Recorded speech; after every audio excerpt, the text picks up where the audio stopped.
This is Carl at National RV Detroit. I'm going to walk you through this 2022 Starcraft Autumn Ridge. The model number is 26 BHS, which is a bunkhouse with a slide. So this is a how-to video. It's not a floor plan or sales video. I'm just going to show you some of the features and how they work, okay? So first of all, as you can see, there's regular scissor type crank down stabilizers. The 3/4 inch crank is up front in the pass-through compartment. You have a outside kitchen area with a refrigerator. This is the spray port for the quick sprayer. There's a coiled sprayer that comes with it, and there's going to be also another part on the other side, I believe, or another port on the other side to plug into also. You've got a power awning with LEDs. You got outside speakers. This is the service panel for your refrigerator. You have a gas absorption refrigerator. You don't really need to go in there. Gas absorption means you have it'll work on either 120 AC or LP gas. We'll talk more about that when we get inside. That's your vent for your furnace. This is the vent for the range hood. So if you're cooking inside and you want to vent to the outside, you turn on the fan in your range hood, but you also have to open this flap here, this baffle, so it flaps freely. When you're not cooking, you can snap it shut when you're in storage or even traveling. You can snap it shut, but when you're venting with the fan going, you always want it open. That's just power. This is one of the two ways you can fill your fresh water tank. So on those, when you're camping and you don't have the city water hookup, city water is the most common way to hook up your trailer, but if you don't have city water, you can fill your fresh water tank right there and then use the onboard pump to pump the water. There's also another way to do it. I'll show you that when we get on the other side. But all the plumbing will work as though you have city water. You'll just be pumping it from the tank. I'll show you where the pump switch is when we get inside, okay? Now, if you're purchasing a hitch with this trailer, this is the hitch you will get. It's a Husky centerline weight distribution hitch with built-in sway control. So if you purchased a hitch with it, this is what you'll be getting. There's your crank right there. You can see your short cord is over there. We're just running on battery right now. When we come around the front, you got a deep cycle marine battery box. You have 2 LP tanks with an automatic changeover regulator. You have your power tongue jack, and it has a hitch light also. And if this ever fails for any reason, you can pull this rubber plug off the top, and the 3/4 inch crank will work on this to operate it manually, or you can use a 3/4 inch socket and a ratchet, whatever you have. But you can still get hitched and unhitched no matter what, even if you lose power for whatever reason. Okay, so let's move on. Come around the other side. Let this slide out. So here are your dump valves here. Your gray is sink and shower water, which is right there. Your black is toilet water and waste, which is right there. Now in here you have a black tank flush right here. It says on the sticker, don't turn on the water to the black tank flush unless you have the black tank valve open. So make sure you have the black tank valve open before you turn this on. You just hook up the hose at the dump station, the fresh water hose, and turn it on. But make sure you open that valve first so too much pressure doesn't build up. There is another place to hook up your coiled sprayer. This is your city water hookup right here. You can see on this drawing here if the valve, the blue valve handle is in the vertical position like it is right now, that's city water.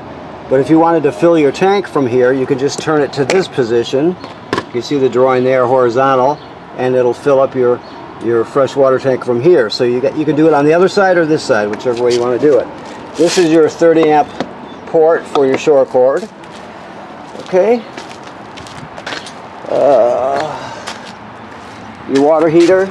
The switches to control it are inside. Never run the water heater without water in it. This is your drain plug right here. There's water in it now because this has been dewinterized. You have a gas valve. You also have a heating element, so I'll show you the switches when we get inside, okay? And when we look up, we're pre-wired for a Furion backup camera kit. So if you're interested in that, we sell them here. You can get them elsewhere. Just make sure you get the right kit that fits in that housing. And while we're looking up the manufacturer stage, you should inspect the roof every 90 days to make sure there's no damage caused by low branches or anything. And there's no way for water to get through, no cracking or separation. Just give it a look over to make sure everything's in good shape, okay?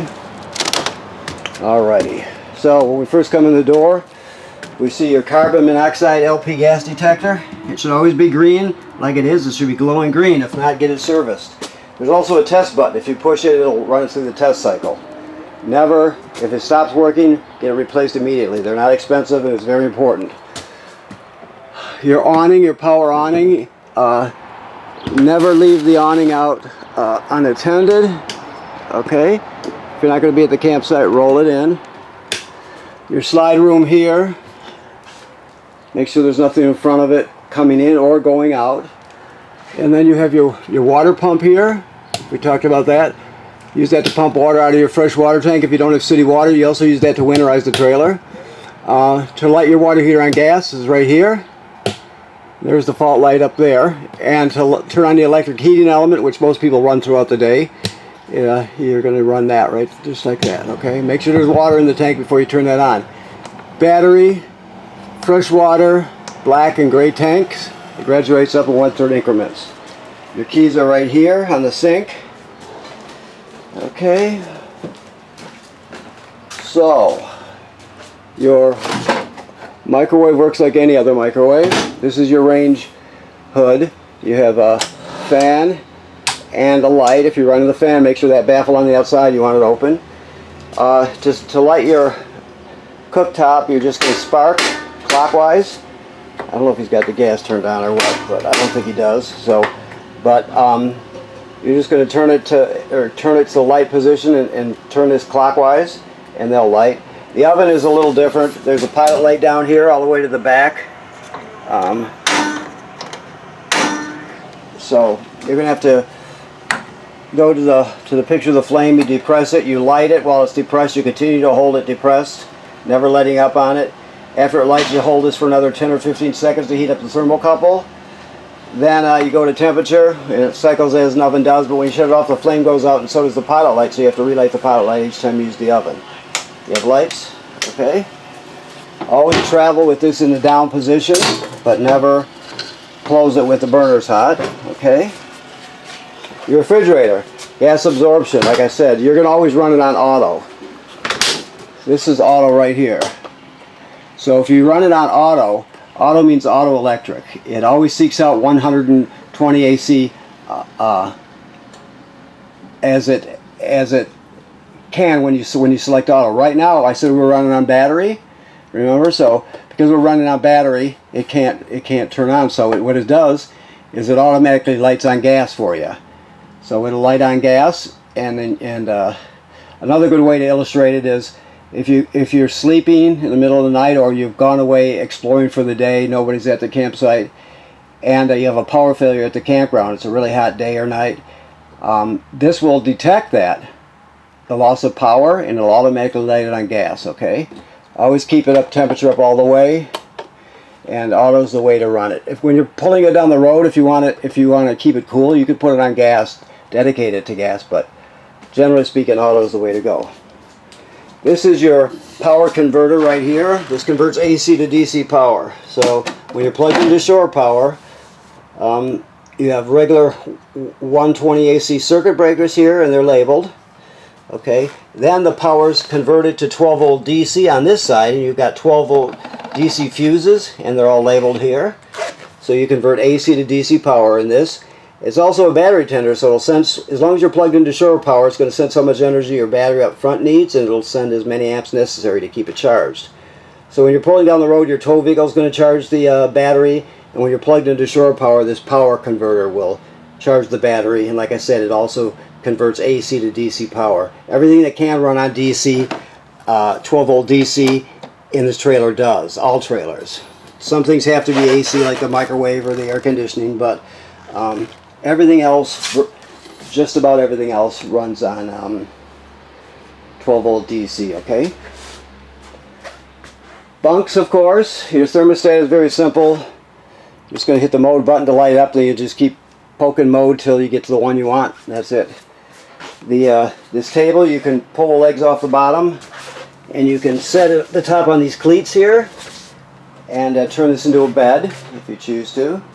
This is a jackknife sofa that you can turn into a bed by jackknifing it. Your TV, obviously.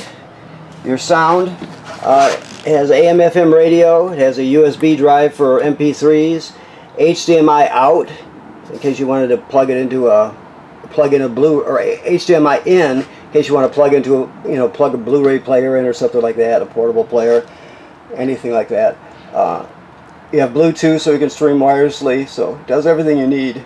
2 speaker zones. Zone 1 is inside the trailer, zone 2 is in the outside, so it's got all that, plus the remotes. Okay. Well, we're up here, another TV. Your emergency window, which works like they all do. You just push it all the way through, grab a hold of the tab on the screen and pull it out. Pull the screen off and out you go. And if you have any kids that need to know that, or grandkids, make sure you tell them about that. Your sliding doors. You have a little bit of storage underneath the bed. Okay. Alright, so we go up front to the bathroom, or back to the bathroom I should say. The sink and the shower work like any other sink and shower. Nothing unique about it. This is a GFCI plug here. All the plugs in the trailer are wired through this GFCI. So if even the ones that look like normal receptacles are still wired through a GFCI. So if you're using one, or just a regular looking receptacle, and you lose power, you're always going to think GFCI first and come back and see if this needs to be reset, okay? The toilet is typical RV toilet. It's got a flush pedal. When you get to the campground, you hook up your power and your water, of course, then you're going to dump a dose of chemical right in the bowl, and then you're going to stand on the pedal and hold it down long enough to put at least a gallon of water in there. No less than a gallon, but more is good. You can use more than a gallon. So you never run it dry. You never run it without chemical and at least a gallon of water in there. If you do that, it'll get clogged up. It'll just be a mess. So you always want to make sure you have at least you have a dose of chemical and at least a gallon of water. Okay. And there's a fan, of course. And let's see what else. We have another. That's your smoke detector there. Another vent, which is a good thing to have. Let's see what else, if there's anything that I haven't touched on. I think I pretty much have gotten it. So, okay. So I want to thank you for purchasing your trailer here at National RV Detroit. Please remember what I said. The manufacturer states every 90 days the roof should be inspected by somebody, so make sure that's taken care of. And right now there's no antifreeze in the system. It's all been purged out and replaced with fresh water. The water heater has water in the tank, plus the valves are in camping mode. The valves on the back are in camping mode, so you're all set for the immediate summer, okay? Thank you very much.